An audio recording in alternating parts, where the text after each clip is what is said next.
Hello à tous et bienvenue sur le podcast Twip, ta série audio pour vivre 1000 aventures avec ton chien. 2 lundis par mois, je reçois un ou une passionnée qui lui aussi emmène son chien partout. Aujourd'hui, je reçois Morane pour parler de l'Écosse avec son chien. Dans cet épisode, elle nous partage donc son road trip de 15 jours, ses spots préférés et les formalités administratives que demande l'entrée sur le territoire. Donc si c'est une destination que tu envisages de découvrir avec ton animal, cet épisode est fait pour toi. Et spoiler, on est sur du très dog-friendly. Je te souhaite une excellente écoute. Hello Morane, bienvenue sur le podcast Twip. Je suis trop heureuse de t'avoir aujourd'hui avec moi pour parler de l'Écosse avec son chien. Comment vas-tu ? Eh ben écoute, ça va plutôt bien. Ça va, je suis contente d'être là aussi, un petit peu impressionnée, mais je suis contente. Il n'y a pas de raison d'être impressionnée. En tout cas, je suis trop contente que tu aies accepté qu'on fasse ça ensemble, vu qu'à la base, tu m'avais proposé ce sujet dont on va parler ensemble aujourd'hui, et je suis trop contente que ce soit toi qui nous en parle du coup. Avant qu'on rentre dans le vif du sujet, est-ce que tu peux te présenter de la manière dont tu le souhaites et parler de ton petit chien ? Donc moi je m'appelle Morane, j'ai 30 ans depuis une semaine, donc j'ai encore du mal à le dire. Mais Joyeux anniversaire. Merci.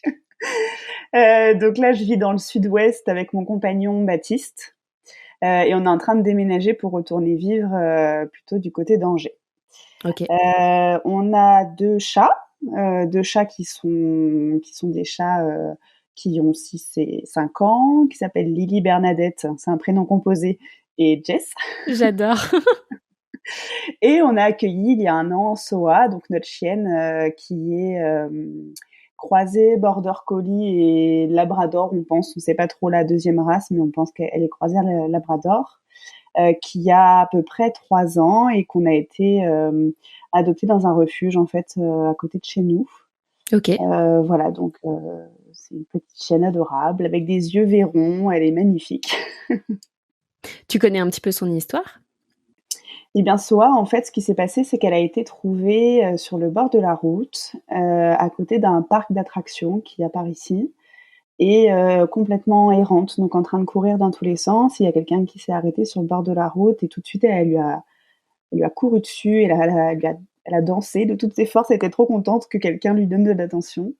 Et donc cette personne l'a dirigée, en fait, l'a amenée au refuge le plus proche. Et par chance, en fait, le refuge avait une place de libre, donc ils l'ont accueillie. Et je dis par chance parce que du coup, Soa a pas été en fourrière, en fait. Et la fourrière ici, elle est pas très bien malheureusement réputée, donc je pense que ça lui a évité pas mal de traumatismes. Donc elle a tout de suite été accueillie en fourrière, et puis de là a commencé le délai légal en fait d'attente, le temps que ses propriétaires se manifestent. Je crois que c'était une quinzaine de jours à peu près. Et donc en fait ça a été un hasard total parce que nous à cette période-là, donc c'était à la fin du mois d'octobre, ça fait vraiment un an, on cherchait un chien et puis on savait pas trop, ça faisait plusieurs mois qu'on hésitait, enfin on y réfléchissait depuis longtemps, mais voilà, on attendait vraiment le bon moment, et donc on avait été plusieurs fois au refuge, prendre contact avec les bénévoles.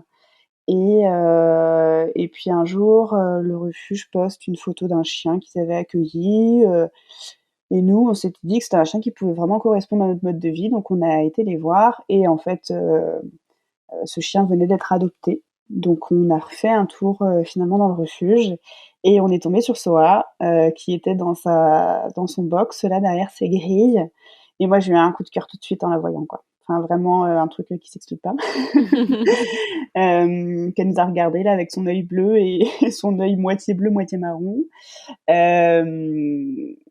Et voilà, donc on a été se promener avec elle. Elle était même pas encore du coup annoncée non plus sur les réseaux parce qu'elle venait vraiment d'arriver. Donc on a eu une chance incroyable en fait d'avoir la primeur de la rencontre.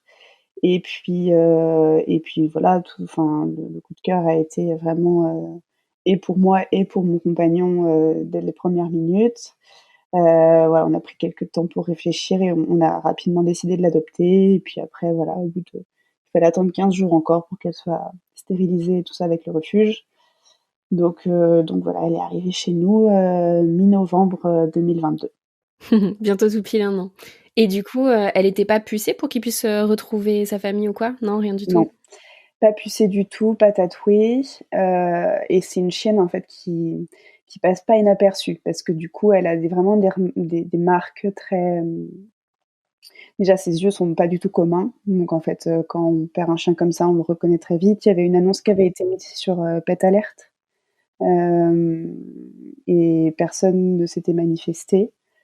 Donc elle est restée 1 mois au refuge et pendant tout le mois où elle est restée, personne s'est manifesté du tout, donc aucune idée sur ce qui Bon, s'est passé avant et tant sur ce mieux qui a pour vous, ça vous aura permis de vous rencontrer au final.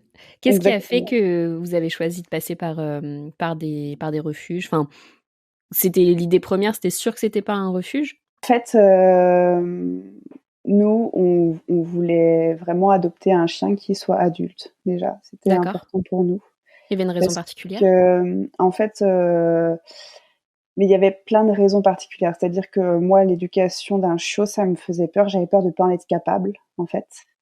Hem, Baptiste, mon compagnon, n'avait jamais eu de chien. Il en avait peur avant.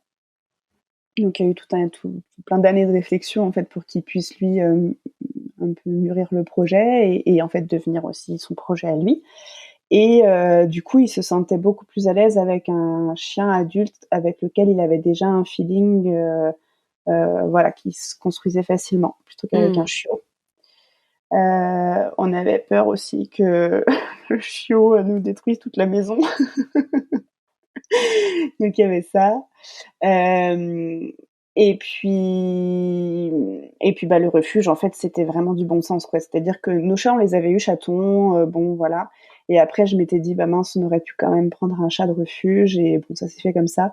Et donc on s'était dit pour les prochains animaux qu'on ferait, différemment et moi, je voulais pas de race en particulier. Donc on Mmh. a pu, aller directement, au refuge voir, ce qui se présentait à nous. On n'avait pas de critères particuliers. OK. On était très ouverts, quoi. Et donc du coup, voilà, ça s'est fait comme ça. Et puis Soa, du coup, c'était un grand coup de cœur et la rencontre a fait qu'on a choisi ce chien-là. Moi, je m'étais OK. dit que je voulais jamais de border collie de ma vie parce que ça avait beaucoup trop d'énergie. Bah, en fait, aller croiser border collie, quoi. Et du coup, quand vous partez, tu prends aussi les 2 chats ou tu prends uniquement Soa? Non, les chats vraiment, on les laisse, à ma mère, en fait, qui les garde. On a de la chance parce que c'est très, très pratique pour nous. Mais on se verrait pas partir avec les chats et le chien. Déjà, avec le chien, c'est toute une aventure, mais alors les chats et le chien, ce serait vraiment, encore autre chose, je pense, en termes de niveau d'aventure. Ouais, et donc l'Écosse, c'était le tout premier voyage que tu as fait, enfin que vous avez fait avec Soa? Alors, c'était le premier vrai voyage, je vais dire. Parce que depuis qu'on a Soa, depuis 1 an, on a été dans plein, plein d'endroits différents. On a été en Espagne, à Saint-Sébastien parce qu'on n'était pas très loin. On a été, en Savoie, dans les montagnes, voilà, on a été à la mer, on a été à l'océan, on a été dans plein d'endroits différents. Et c'était la première fois où vraiment on partait longtemps avec elle, enfin longtemps. On va le voir, mais pas si longtemps que ça, mais en tout cas, plusieurs jours et plusieurs semaines. Hem, donc c'était notre premier vrai grand voyage, on va dire. OK. Qu'est-ce qui vous a amené vers l'Écosse? Alors, l'Écosse, on en avait entendu parler, parce qu'on a beaucoup d'amis qui y sont allés. Et on avait, un peu entendu parler des paysages du côté très nature. Moi, j'avais regardé une série qui se passait en Écosse, donc ça m'avait donné aussi envie d'y aller parce qu'il y a vraiment des paysages magnifiques. C'est laquelle? Outlander. OK. Et donc il y avait eu tout ça. Et puis donc ça faisait longtemps qu'on avait cette idée en tête. Et puis quand on a eu Soa, moi j'ai tapé, «partir en Écosse avec un chien» sur Google et j'ai vu qu'en fait, c'était une destination, hyper facile pour voyager avec un chien, quoi. Et je me suis dit: «Pour notre premier voyage, c'est bien de commencer par un voyage, où c'est facile, où on va être accueillis avec notre chien», ou voilà, parce que juste avant, on était allés faire, quelques jours au bassin d'Arcachon en France et alors là, c'était autre chose. Vraiment, Ah ouais, pas c'était du tout accessible? catastrophique. Non, c'était en pleine saison, d'été, je faut pas y aller. Mais bref, donc du coup là, pour le coup, rien à voir. Vraiment, on s'était dit: «Bon bah, comme ça, c'est une destination facile pour nous et puis ça nous donne vraiment très envie» et voilà le choix. OK, trop bien. Donc avant de parler, de l'aspect un petit peu, vraiment purement voyage, qu'on puisse se plonger un petit peu dedans. Est-ce que tu pourrais nous dire, au niveau administratif, donc si on s'organise pour partir en Écosse, qu'est-ce qu'il faut de particulier, que ce soit pour nous humains, mais surtout pour les chiens? Est-ce que il faut des vaccins particuliers, etc., ou ça reste comme les normes de l'Union européenne? Alors, pour nous humains, on a besoin d'avoir des passeports parce que depuis le Brexit, du coup, on peut plus rentrer au Royaume-Uni sans passeport. Donc, il faut avoir des passeports et il faut le prévoir longtemps à l'avance parce que en ce moment, c'est compliqué d'avoir des passeports. Et pour les chiens, il faut un passeport également et il faut un vaccin. Et je sais plus lesquels évidemment, mais en tout cas, c'est mon vétérinaire m'avait donné un site internet. Anivet de voyage? Merci, Anivet de voyage. Voilà. Et en fait, voilà, le vétérinaire, lui, moi, j'étais juste arrivée et j'avais dit à mon vétérinaire, bonjour, je vais en Écosse, voilà, point. Et lui, il avait regardé du coup sur ce site-là. Il avait vérifié les vaccins et en fait, il me semble que c'est à peu près les mêmes pour l'Union européenne et l'Écosse et le Royaume-Uni. Donc tout était en règle en fait, en tout cas. Et puis, mais c'est vrai qu'il faut quand même avoir des vaccins qui sont à jour dans tous les cas. Et puis voyage ou hors voyage. Mais ça reste pas très loin, donc les maladies sont un peu les mêmes. Donc ça, c'est un peu le côté administratif. Et il me semble qu'il faut aussi un vermifuge, non? Tu sais, il y a certains pays où ils Exactement, c'est demandent le vrai. vermifuge. Exactement. Il faut un vermifuge qui soit donné par le vétérinaire entre 5 et 2 jours avant l'entrée sur le territoire. Et donc en fait, le vétérinaire, il écrit dans le carnet de santé de l'animal, dans le passeport, avec son tampon. Enfin voilà, c'est vraiment pas nous qui pouvons donner le vermifuge comme on le fait en fait habituellement. Là, il faut que ce soit un vétérinaire qui le fasse. Sur ce laps de temps-là. Et puis nous, notre vétérinaire nous avait en plus fait une attestation en disant que le chien était en bonne santé. Ils l'ont pas regardé du tout à la douane, mais voilà, au cas où, ils nous avaient fait ça. Ok. Et donc pour vous rendre en Écosse, vous êtes passé par où? Alors, on a pris le tunnel sous la Manche. Donc en fait, on a mis notre van dans le train et le train dans le tunnel. Et on a traversé comme ça, en fait, par le tunnel qui est à Calais, en fait. D'accord. Donc c'était un voyage en van. Donc vous avez traversé toute l'Angleterre pour pouvoir arriver jusqu'en Écosse? C'est ça, on a traversé la moitié nord de la France, toute l'Angleterre et on est arrivé en Écosse. Donc Un on grand est périple. arrivé, oui, c'est un grand périple. On est arrivé à l'ouest pardon de Glasgow, dans un petit village qui s'appelle Dumbarton, je crois, Ok. si je dis pas de bêtises, qui est vraiment, c'est à 1/4 d'heure de Glasgow et du coup, c'était le premier endroit, nous, qu'on avait trouvé. Alors on a utilisé l'application, Park4Night, Ouais. qui nous a été d'une aide incroyable pour pouvoir trouver des endroits où dormir. Mais l'Écosse, globalement, on peut dormir un peu où on veut, donc ça, c'est chouette. Ok, trop bien. Donc voilà, on a fait ça sur une journée entière de route, donc avec des pauses régulièrement, mais c'est vrai que ça a été une grande journée de route, la première journée de route, quoi. De votre départ en France à l'arrivée en Écosse, c'était un jour. Oui, à peu près, parce qu'en fait, on a conduit à peu près 5 heures en France. On a dormi le soir et le lendemain matin, très, très tôt, vers 5 ou 6 heures, on a pris le train pour aller sous la Manche. Et là, on a eu entre 8 et 9 heures de route pour monter jusqu'en Écosse. Ok. Arrivé en Écosse, donc là vous passez une douane ou quelque chose comme ça? Alors, on a passé la douane en fait à Calais avant de rentrer dans le train. D'accord. Et entre l'Angleterre et l'Écosse, il n'y en a pas? Non, il n'y a pas de douane. En fait, si tu veux, l'Écosse fait partie du Royaume-Uni, donc c'est vraiment, il n'y a pas du tout de douane, il y a pas, même pas la frontière, tu la vois pas en fait. Enfin, c'est vraiment. Par contre, la frontière, tu la vois bien à Calais quand tu vas monter dans le train. Là, c'est important. Il faut prévoir du temps en fait, vraiment plus que quand tu y vas sans animal, parce que tu dois passer un checkpoint particulier en fait qui est à côté de la douane. Et alors c'est indiqué partout parce que les Anglais adorent les chiens, donc en fait c'est écrit en grand, il y a des petites pattes de dessinées partout pour dire qu'il faut que tu suives ce chemin-là avec ton van. Et tu passes, donc t'emmènes ton chien à ce bureau-là, il vérifie les vaccins, le passeport. Et puis nous, on l'a fait très rapidement parce qu'en fait, il était 5h30 du matin. Mais en fonction des affluences et des horaires de la journée, parfois il y a beaucoup de monde, donc c'est pour ça que c'est recommandé d'arriver quand même très tôt. Donc ça, c'est le premier checkpoint qu'on passe. Après, on passe divers checkpoints où il y a une vérification des passeports, il y a une fouille du véhicule aussi. Quand on part en van, ils fouillent systématiquement le véhicule à l'aller et au retour. Donc voilà, donc nous on était sortis avec SOA, le temps qu'ils regardent, ça dure 5 minutes, mais voilà. Donc il y a tous ces points de contrôle là quand même qui sont un peu plus nombreux quand on a un chien. Ok.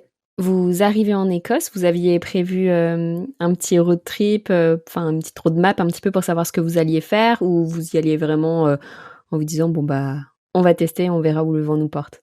C'était un peu entre les deux. On avait acheté une carte routière, donc c'est quand même quelque chose qui est encore hyper utile. Et puis on avait mis sur la carte routière tous les points qu'on aurait bien voulu voir. Ok. Vous êtes basé sur quoi pour faire ça? Moi, j'ai essayé de fuir Instagram sur les dernières semaines avant d'arriver en Écosse en me disant Instagram va regorger de trucs à voir en Écosse et ça me... Enfin, voilà, j'avais pas envie d'être spoilée dans mon voyage. Donc, en fait, c'était difficile de préparer un voyage et en même temps de pas trop voir d'images, quoi. Aujourd'hui, je trouve que c'est compliqué. Donc, en fait, ce qu'on a fait, c'est qu'on a acheté le Lonely Planet, le guide, et on a fait en fonction de ça. C'est-à-dire que tout était écrit, mais fallait un peu, il y avait quelques images, mais pas tant que ça. Donc, ça nous prêtait vraiment à imaginer. Et puis, ils conseillent dedans des choses hyper chouettes, des choses qui sont pas non plus trop touristiques non plus, notamment des circuits de randonnée, des choses comme ça. Et donc, on s'est beaucoup appuyé là-dessus. Donc, on a décoré notre carte routière avec les conseils du Lonely Planet. Et puis on avait peut-être chiné 2-3 choses sur internet, mais finalement vraiment pas tant que ça du tout. Donc on est arrivé avec un circuit un peu grosso modo, on voulait faire ce circuit-là. Donc en fait, si tu veux, le circuit il a commencé en Écosse, donc à l'ouest de Glasgow, à Dumbarton. On est monté on a visité le Loch Lomond, qui est un parc. Il y a un parc national ici, du Loch Lomond, des Trossachs, c'est magnifique. Et puis après, on est monté vers l'île de Skye, on est redescendu en traversant l'Écosse aussi pour aller jusqu'à Édimbourg, parce qu'on voulait visiter Édimbourg. Et on est redescendu en Angleterre. Donc, Et donc ça, en c'était fait, un road trip de combien de temps? ça a été 11 jours. Ok. 11 jours, y compris les temps de trajet. Donc ça a Donc été... costaud. Vous avez fait combien de kilomètres là-dessus? On a fait 4000 kilomètres. Ah ouais, en 15 jours, énorme. Ouais, c'est énorme. C'est énorme, mais en fait, on s'en est pas tellement rendu compte parce qu'une fois sur place, on n'a pas fait beaucoup de kilomètres, mais on a fait des grosses journées de voiture. 2 grosses journées de voiture à l'aller et au retour. Et puis une au milieu aussi parce qu'on passait d'un endroit à l'autre et il fallait qu'on avance. Et donc du coup, il y a eu 2 grosses journées et demie, je vais dire, de voiture. Et tout ça pour visiter une partie de l'ouest en fait de l'Écosse. On n'a pas du tout vu l'est, plus Édimbourg en fait qui est à l'est. Si on veut un petit peu s'imaginer votre voyage, il s'est fait de quoi? Parce que moi par exemple, je connais pas du tout l'Écosse. Qu'est-ce qu'on y voit en termes de paysage? Qu'est-ce qu'on peut y faire en termes d'activité? Alors, si tu veux, l'Écosse, c'est un pays où il y a de l'eau et des montagnes partout. Donc déjà c'est magnifique en termes de paysage et c'est vraiment un pays où tu en prends plein les yeux partout. C'est de la moyenne montagne, donc en fait t'es pas dans des petites routes de montagne qui sont parfois un peu difficiles avec les voitures ou quoi. Là c'est vraiment des routes qui sont entre les montagnes où il y a des grandes plaines au milieu. Et du coup, tu peux vraiment observer le paysage comme si tu étais en train de visiter, j'allais dire un musée où il y avait plein de montagnes autour. Et c'est beau aussi parce qu'il y a une espèce d'atmosphère en fait qui est, je pense, propre à l'Écosse parce qu'il y a de l'eau partout, il y a une humidité qui est très importante et du coup il y a énormément de brume ou de brouillard parfois. Et c'est sur les monts des montagnes, et donc il y a quelque chose de... c'est un peu sorcier, quoi, comme endroit. C'est un peu magique, en fait. Alors nous, on a eu un temps magnifique pendant quasiment l'intégralité de notre voyage. On a eu quasiment que du ciel bleu et du soleil. Donc c'était chouette et en même temps, moi, ça m'a frustrée parce que je voulais voir Le côté l'Écosse un mystique. peu, voilà. En plus, on y a été au début du mois de septembre, donc je me suis dit, allez, peut-être que l'automne va arriver. Pas du tout. Donc l'automne n'était pas là. Mais on a vu quand même quelques fois, voilà, un peu des monts un peu brumeux ici et là. C'est énormément de grands lacs qu'on appelle des lochs là-bas. Comme le Loch Ness qui est très connu. Et les grands lochs, en fait, c'est des endroits, c'est des réservoirs à biodiversité, donc il y a une faune incroyable. C'est vraiment très calme en plus, c'est une atmosphère très apaisante. À l'inverse, il y a des endroits qui sont très très touristiques. Justement, c'est la question que je voulais te poser parce que depuis tout à l'heure, j'imagine, tu vois, des immensités vertes, etc. Je me vois toute seule là dans cette nature. Est-ce que c'est le cas ou est-ce que bah il y a du monde? Parce qu'en plus, j'ai l'impression que l'Écosse, ça devient vraiment un peu la destination à faire depuis 2 ans au moins. Oui, alors ça, moi je trouve que c'est un petit peu dommage, mais bon, on l'a fait aussi, donc on fait partie de tous ces gens-là aussi qui sont attirés, et je comprends qu'il y ait autant de gens qui soient attirés par ce pays-là. Euh, En fait, l'avantage, nous, du Lonely Planet, c'est vraiment qu'on a commencé par des endroits qui n'étaient pas du tout touristiques. Et par exemple, le Loch Lomond, donc c'est juste au nord de Glasgow, il y a un parc national ici, et c'est très connu des Écossais, mais en fait, il n'y a pas beaucoup de touristes qui y vont, en tout cas de touristes étrangers. Nous, on n'en a pas vu énormément. Et pourtant, c'est un endroit où il y a plein de randonnées, il y a une espèce de colline là qui s'appelle Conic Hill et il y a une randonnée hyper chouette à faire, très facile. Nous, on a adoré faire ça. Euh, avec il y a plein de chiens en plus, donc il y a quelque chose de très chouette à partager. Et en fait, on a commencé par des endroits très peu touristiques. Après, on est monté un petit peu dans ce parc national et on a été vers le Glenfinglas, tout ça. Il y avait personne, vraiment, il y avait personne. Mais c'était royal, quoi. Donc c'était des forêts immenses, des lacs, de la brume, c'était génial. Et puis, au fur et à mesure de notre voyage, on est remonté vers Fort William, où là, il commençait à y avoir un peu plus de monde, mais encore ça va. Et on est arrivé sur l'île de Skye. Et alors, l'île de Skye, on a halluciné du monde qu'il y avait. Et tout le monde nous en avait parlé de l'île de Skye en disant il faut trop le faire, c'est vraiment génial, c'est un endroit À quoi magnifique. ça ressemble cet endroit? Et en fait, c'est un endroit, donc c'est une île, donc on y accède par un pont. Euh, et en fait, c'est des immenses plaines, vraiment étendues. Alors, c'est pas vraiment vert en Écosse, hein, c'est une espèce de bruyère sur le sol, de la tourbe, de la bruyère, donc c'est plutôt marron, il y a des petites fleurs roses, enfin, c'est vraiment des couleurs marron, jaune, orange, quelque chose comme ça. Et donc l'île de Skye, effectivement, il y a des points de vue qui sont magnifiques parce qu'il y a il y a des montagnes, on y accède et après on a une vue incroyable sur le bras de mer qui sépare du coup l'île de Skye à l'Écosse et sur les plaines aussi en bas. Donc c'est magnifique, il y a des falaises, c'est incroyable. Mais du coup, c'est la rançon du succès derrière, c'est que c'est noir de monde en fait dans certains endroits. Donc il y a des points à voir entre guillemets sur l'île de Skye qui sont vraiment des endroits qui sont à passer. Et ben en fait nous on s'est même pas arrêté parce qu'on pouvait même pas se garer alors qu'on était hors saison. Enfin et donc moi ça c'est quelque chose qui a fait que on devait rester 3 jours sur l'île de Skye, on est resté que 2 jours pour cette raison-là notamment. On a rapidement fait le tour de l'île. Il y a des endroits où on voulait s'arrêter, on s'est pas arrêté pour cette raison-là. Et puis il y a d'autres endroits qu'on a découverts aussi qui étaient hyper sympas où Soa a pu aller se baigner dans des petites cascades, des choses comme ça. Donc c'était hyper chouette aussi.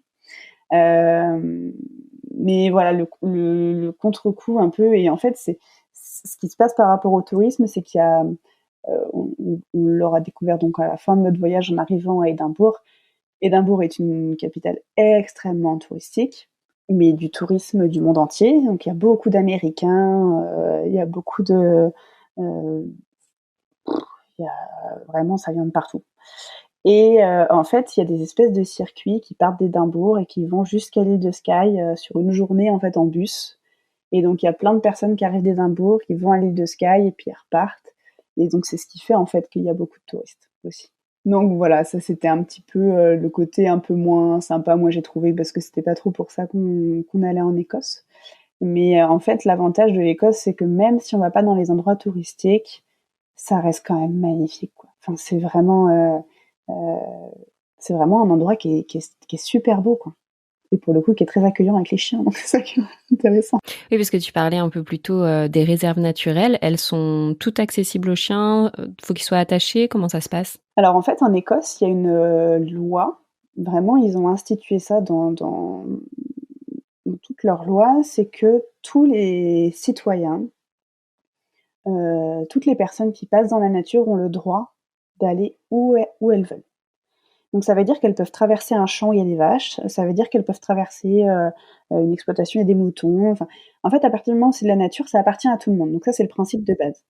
La contrepartie, c'est que, il y a un certain nombre de règles, dont, celle de tenir son chien en laisse. OK. Donc nous, en fait, on avait soit en longe, la plupart du temps, pour qu'elle ait un peu de place et d'espace pour qu'elle puisse courir aussi.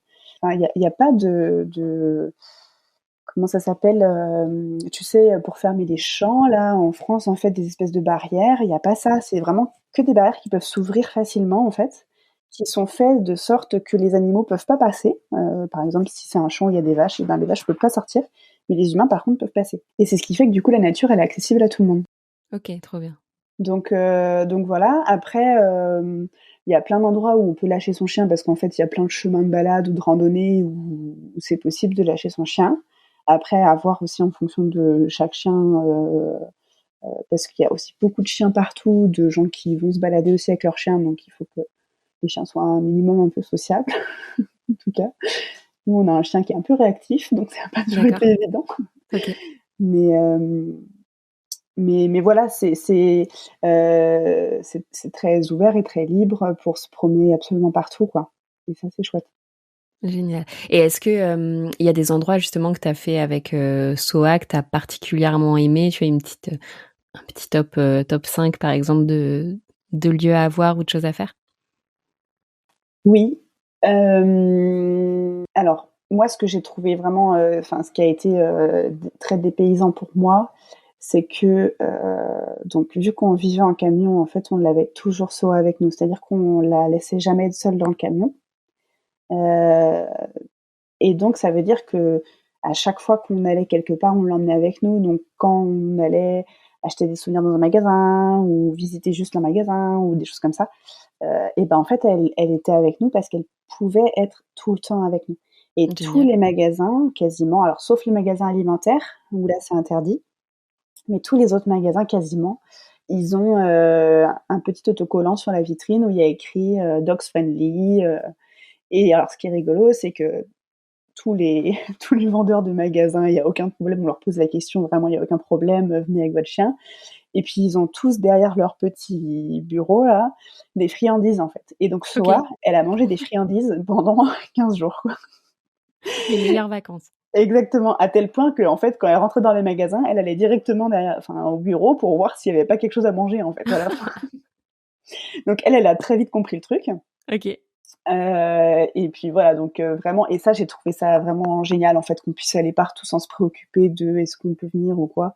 C'est facile, ou alors c'est écrit, et puis quand c'est pas possible, c'est écrit aussi. Donc en fait, il y a une communication qui est facilitée, je trouve. Donc ça fait partie quand même des choses, pour moi, qui ont été les plus sympas, parce que elle aussi, ça lui fait voir des choses, sentir plein de choses différentes. Enfin, ça lui agrandit son champ des possibles, je pense. Dans les choses qu'on a le plus aimées, il y a, une randonnée qu'on a faite, dans le parc national du Loch Lomond, qui est, donc, j'en parlais tout à l'heure, la randonnée qui monte jusqu'à Coney Hill, qui est une colline qui est à 350 mètres de haut, je crois. Alors c'est une randonnée qui est de niveau moyen, on va dire, parce qu'elle monte beaucoup, en fait, très vite. Il y a 350 mètres de dénivelé. Mais moi, ce que j'ai trouvé chouette avec cette randonnée, parce que nous, en fait, on n'a pas été jusqu'en haut, c'est qu'il y a plein de moments où on peut s'arrêter et on a déjà des vues magnifiques, en fait. Et donc, je la trouve accessible pour plein de gens. Nous, on n'a pas fait de grandes randonnées qu'on fait 7 heures, 8 heures. Enfin, on n'a pas du tout fait ça. On a fait que des petites randonnées de 2 heures maxi sur tout notre voyage. Alors, du coup, on en faisait 2 par jour. Donc, à la fin, moi, j'en pouvais plus. Mais, donc, et ça, il y a une vue magnifique sur le Loch Lomond pour le coup, et c'est très très beau, et il y a un long point de vue, quoi. C'est vraiment un horizon qui est très dégagé et ça, c'est vraiment chouette. Je le conseille vraiment. On a aussi beaucoup aimé, juste après, à côté du Loch Lomond, il y a donc, alors en Écosse, il y a beaucoup de glens, et les glens, c'est comme des petites vallées en fait, où il y a parfois une rivière qui passe, un petit cours d'eau, et puis très souvent dans les glens, donc il y a des départs de randonnée et au Glen Finglas Visitor Center, en fait, on peut arriver et il y a tout plein de départs de randonnée différents pour tous les niveaux. Ça va de 30 minutes jusqu'à 2-3 heures. Et ça, on en a fait plusieurs et c'est pas touristique du tout, il y a personne et c'est vraiment hyper agréable. On passe dans des petits cours d'eau, sur des petits ponts, dans des pins et tout, c'est vraiment chouette. Donc ça, on a beaucoup aimé ça. Même si c'est très touristique, je recommande quand même l'île de Skye et notamment le nord de l'île de Skye vers le Kirang où là, il y a une vue qui est incroyable. Nous, on a dormi avec le van face à la mer et face à l'Écosse, en fait. Et donc, on avait le lever de soleil. Et le matin, donc à 6 heures, quand on s'est réveillé, on a vu le soleil se lever sur la mer. Et là, c'était incroyable, quoi. Ça, c'est magnifique. C'est quand même des images qui restent. Et puis après, quand on monte vers le Kirang, là, il y a... Sur cette heure-là de la journée, là, vers 6 ou 7 heures du matin en septembre, c'est magnifique, hein, vraiment. Il y a des levées de soleil qui sont incroyables. Et puis on a aimé des randonnées, on en a fait plein de petites. On s'est beaucoup inspiré de All Trail, qui est un site internet où en fait il y a pas mal de randos qui sont répertoriés. On a pris sur ça, sur Lonely Planet. Et puis on a aussi bien aimé Édimbourg avec Soa parce que pareil c'était très adapté aux chiens. Alors elle était fatiguée quand même parce qu'on marchait beaucoup à Édimbourg et je pense beaucoup plus que, enfin, en fait, quand on visite une capitale, on marche encore plus, je pense, que quand on part en randonnée. Mais ouais, Édimbourg, c'était quand même chouette de pouvoir le faire avec elle. Alors, je pense qu'on ne fera pas beaucoup de capitales avec elle dans notre vie parce que c'est pas toujours très adapté pour les chiens. Mais là, pour le coup, c'était vraiment... Qu'est-ce qui faisait la différence, selon toi, de cette capitale par rapport à d'autres? Ben, le fait qu'on puisse aller un peu où est-ce qu'on veut en fait avec notre chien, c'est-à-dire qu'on peut aller au resto, on peut aller boire un café, on peut à Édimbourg en fait vu qu'il y a toute une histoire qui est très très importante sur la ville et tout un lien avec la magie, avec les morts, les fantômes, tout ça. Il y a aussi plein de guides en fait qui sont un peu partout. Et nous, on a fait un tour sur le thème d'Harry Potter, parce qu'on aime beaucoup Harry Potter, avec des guides qui font partie d'un collectif qui s'appelle Potter Trail, donc ils sont sur Instagram. C'est un tour, enfin on fait un petit tour d'Édimbourg, et notamment des endroits où J.K. Rowling a écrit les livres Harry Potter. Et bah aucun problème pour le faire avec Soa aussi, ils étaient trop contents Cool. d'avoir un animal fantastique avec eux. Donc en fait, c'est vraiment de se sentir accueilli avec un chien et ça fait vraiment plaisir, je trouve, en fait. Tous les magasins, on a pu rentrer, il n'y a pas de souci. Vraiment, c'était facilité et ça a été très appréciable, quoi. Oui, puis dans ce que tu dis, j'ai l'impression qu'il y a ce truc que nous, on a plutôt en France, justement, de se dire faut que je demande si je peux y aller avec mon chien. Ça se trouve, la personne à qui tu vas demander est complètement OK, etc. Mais du coup, faut que tu ailles un peu désamorcer ce truc et tu prends le risque un peu de te prendre un nom, de faire bon, bah, on s'organise différemment, etc. Au final, il y a plein de gens qui font pas enfin, en tout cas, qui vont même pas essayer parce qu'ils ont pas envie de se prendre un bâche. Alors que là, bah, voilà, c'est comme tu disais, c'est indiqué, donc tu sais ce que tu peux faire, tu sais ce que tu peux pas faire, et puis ça a l'air plus simple, quoi. Ben oui, tout à fait. Moi, la première, il y a plein de choses que je m'autorise même pas en France parce que je me dis bon, ça va pas être accepté ou ils vont pas être OK. Et puis bah là, en fait, c'est facile parce que c'est indiqué, quoi. C'est écrit dessus, c'est vraiment c'est simple en fait. Trop cool. Est-ce que tu as pu échanger ou voir un petit peu avec les locaux, si, enfin, tu vois, quel rapport ils ont aux animaux? Est-ce que, enfin, tu vois, est-ce que tu as pu un peu voir ça, tout simplement?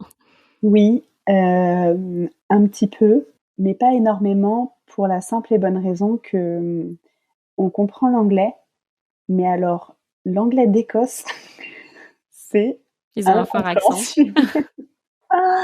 Des fois, on les faisait répéter 4 fois, 5 fois tellement on comprenait pas alors que, on n'a pas un très fort niveau d'anglais, mais on comprend, en fait. Et en Angleterre, on n'a aucun problème pour comprendre. Mais alors en Écosse, ça a été très, très compliqué.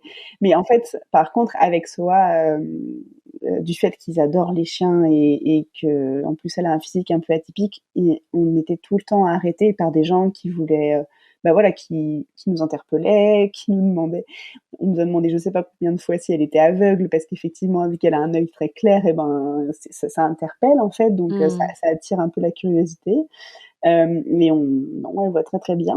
Donc c'était tout le temps un sujet pour venir aussi ouvrir la communication et la rencontre, et ça c'était chouette pour ça. Et en fait, ils ont vraiment, j'ai l'impression, les Britanniques, un rapport aux chiens, mais qui est ils sont fous des chiens, quoi. Ils adorent les chiens. Vraiment, il y a un truc, je sais pas d'où ça vient, mais ils sont très ouverts avec les chiens. Et dans le fait de les rencontrer aussi par ce biais-là, bah, en fait, ils nous ont dit plein de fois que soit elle était trop belle, que ils nous ont demandé s'ils pouvaient la caresser tout le temps. Hein, il y a même des gens qui se sont pris en photo avec elle, mais sans nous sur la photo. Vraiment, c'était la star, quoi. Et voilà, donc c'est un peu par ce biais-là. En fait, c'est par le biais de Soa qu'on a le plus rencontré de locaux. Après, voilà, on a croisé aussi pas mal de touristes avec qui aussi on a échangé. Pas mal de Français aussi, mais globalement, ça s'est fait plutôt comme ça, en tout cas, les rencontres avec les locaux. Et vraiment, j'ai senti la barrière de la langue alors que j'étais dans un pays anglophone, quoi. Trop chouette. Est-ce que tu aurais des conseils à donner aux personnes qui nous écoutent, qui souhaiteraient justement se rendre en Écosse ? Alors, les conseils que je peux donner, c'est peut-être sur la question de la saisonnalité, de se renseigner vraiment sur la question des saisons, parce que en fonction de comment on part, si on part en van ou si on va en auberge ou en hôtel, etc., c'est pas du tout le même voyage. L'Écosse, c'est un pays qui se fait pas très bien en transport en commun, mais qui se fait très bien sur la route, en fait. Donc il y a beaucoup sur place même, on peut louer plein de vannes, on peut louer plein de voitures, enfin, il n'y a pas de souci pour ça. Les routes sont très belles, et c'est vraiment, je trouve, un pays à découvrir par la route, parce que pour le coup, on s'arrête où est-ce qu'on veut. C'est la question de la saisonnalité, elle est aussi importante, parce que en fait, en Écosse, il y a des espèces de petits moucherons qui s'appellent les midges, et en fait, les midges, ce sont des moucherons qui piquent, et qui piquent aussi bien les humains que les animaux. Et en fait, il faut y faire attention, parce que c'est urticant au bout d'un moment, et puis ils arrivent par nuées entières, donc ça peut être un peu impressionnant. Et alors, pour se prémunir des midges, il y a différents sprays qui sont indiqués. Donc, ça se trouve facilement sur Internet. Nous, on avait acheté un spray qui est à base d'huile de jojoba, qui s'appelle de la Skin So Soft. Et en fait, à la base, c'était pas du tout fait pour ça. C'était pour, je sais plus trop quoi d'ailleurs. Ça a été découvert par hasard, ça. Mais en fait, ça marche très bien, c'est un répulsif. Et puis, il y a un autre répulsif qui s'appelle des smidges aussi. Nous, on a eu de la chance, on n'a pas eu trop de midges, alors que, en fait, la saison, elle se termine elle fait mai à septembre. Et on y a été en septembre, on a eu de la chance, il n'y en a pas eu tellement. Mais voilà, on en mettait aussi sur Soa un peu de la lotion, vu que c'est une huile, ça ne l'irritait pas trop, c'était bien. Mais voilà, c'est quelque chose à savoir quand même. Parce qu'ils sont présents sur tout le territoire ? Sur tout le territoire, et puis surtout en fait sur la côte ouest qui est à côté de la mer. En fait, là, il y en a beaucoup, quoi. Donc ça, c'est important à savoir. Je conseillerais aussi d'aller vraiment pousser vers la découverte vers les plages là sur les Hébrides. En fait, les Hébrides, donc c'est les îles qui sont à l'ouest de l'Écosse. Et alors là, il y a des plages mais magnifiques de sable blanc qui sont incroyables, avec une eau qui est turquoise. On se croirait, je sais pas où, aux Bahamas peut-être, mais vraiment c'est magnifique. Et puis alors là, les chiens, ils peuvent y aller, il y a aucun problème. En fait, en Écosse, ils partent du principe où tu peux aller n'importe où avec ton chien, à la seule condition qu'il faut ramasser les excréments après. Sinon, je crois que l'amende, elle est à 1000 livres, quelque chose comme ça. C'est très cher.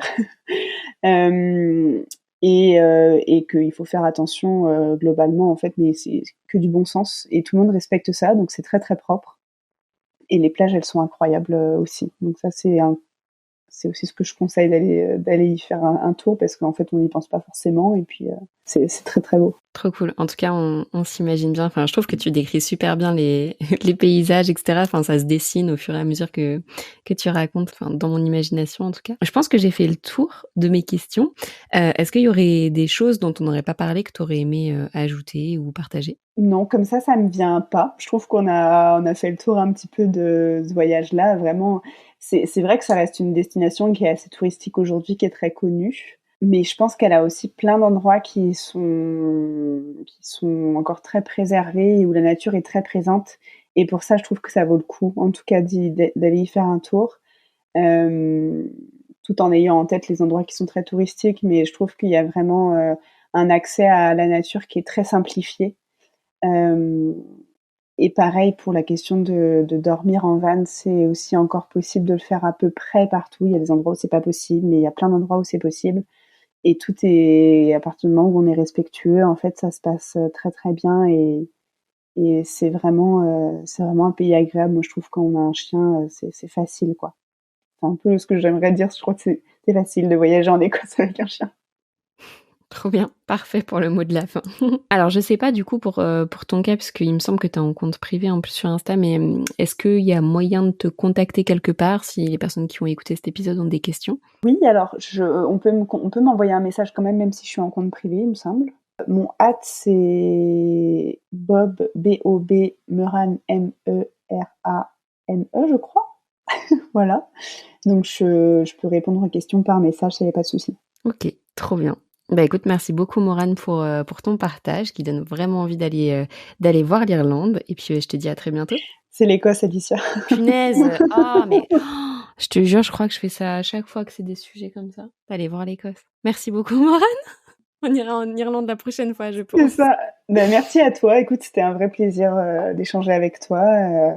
Et puis de cette première expérience pour moi, je te remercie. À bientôt.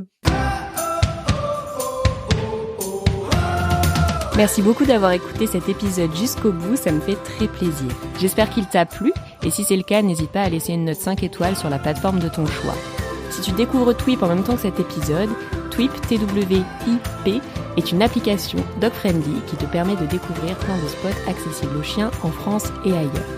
Tu peux la télécharger sur le store de ton choix, dès maintenant, elle est 100% gratuite. On propose également un guide de voyage pour avoir toutes les astuces pour emmener son chien facilement avec soi, que tu retrouveras sur notre site internet www.twip-app.com.